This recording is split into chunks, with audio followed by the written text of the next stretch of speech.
just left the coffee shop and I was just in there getting some work done. As I mentioned yesterday in my video, that I work from home sometimes, and sometimes I go to the coffee shop and I like to just be around people and like listen to their conversations and stuff, which sounds super creepy, but it's true.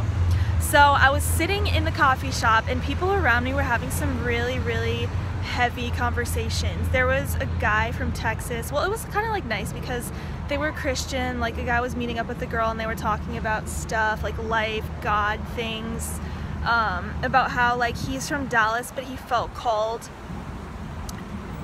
Like, it might not make sense to anyone who like doesn't believe in God, but if you do, you kind of know that whole calling thing. Like God is calling you towards something, to do something, to say something, to be somewhere, to, you know, like you're kind of called, like you're moved by the Holy Spirit to do something. So I think he felt that to New York, like something in Dallas was just, I don't know, I was kind of like overhearing and it was interesting.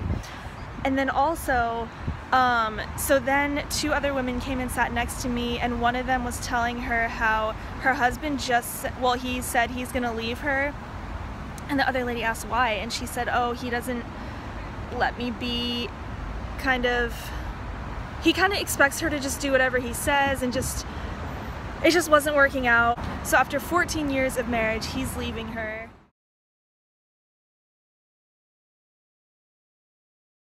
And I was just so sad. I honestly started tearing up a little because I was just crying for all the pain in the world that people go through in their marriages and relationships, and men, how people are treated and how they are. And yeah, I just thought of all these situations and my eyes just started filling with tears, and I turned to her and I was like, I'm sorry, I'm listening. Like, I just like couldn't, it just like, some things just make me like break, and I cannot, I was so sad. I just woke up and I'm like editing yesterday's video.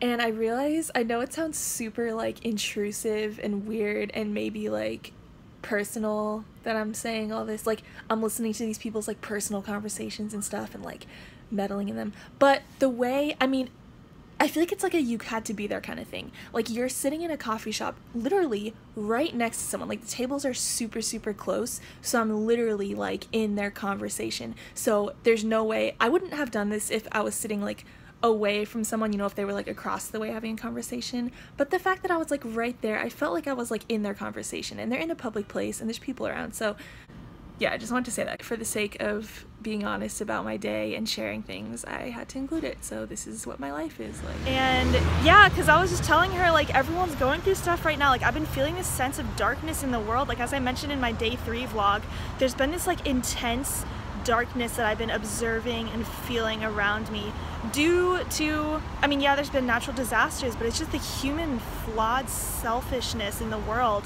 and sin and destruction and evil that I see around me that really manifests, and it's just been like intense lately. I don't know what's going on. I'm like, we just need God, and we need, I mean, okay, people are gonna disagree with me. We all believe what we believe in, but what I see as my faith is like it's like the armor that we have against this world of evil and destruction and sadness. I'm like, this is it's like we're in like a spiritual warfare, it seems.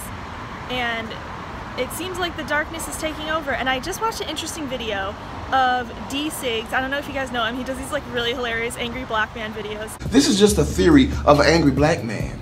And so he recently posted a video about the motives behind the shooter in Vegas. And he said, some people, you know, if the darkness will overtake you. And I see this happen all the time.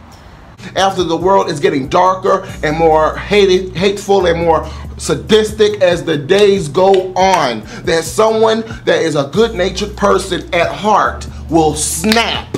If you don't have a strong spiritual core, you know, the darkness of the world really can just overtake you. I really do see this darkness overtaking the world. And it's sad, it can get to anyone, you know, even the most holy of people. So you have to be super strong. I just encourage everyone to be stronger in your faith. You know, if you're one of those like lukewarm people, if you are a believer, if you're Catholic, if you're Christian, like we're not living in the times to be lukewarm. Like this is the time, I realized this in the past few years, to be like really serious about my faith and not just be floating through life, la-di-da, whatever, do whatever. Because honestly, it's not the time for that. We're just living in these really intense, turbulent times where you need to be strong in faith and love and goodness and show that and like shine your light into the world, because honestly it's this dark place We need more light, we need more goodness, we need truth. We just need to be better. Like, everyone needs to be better within themselves and with other people. Thoughts for today, just a really heavy day, and I feel like this weather reflects what's going on in the world and how I'm feeling and just this darkness. And to just not let ourselves be swallowed by the darkness, and remember that there is light and there is a solution to all these problems in front of us if we just freaking listen and be open to it and accept it and live by it. If we don't stand together, we will all fall separately.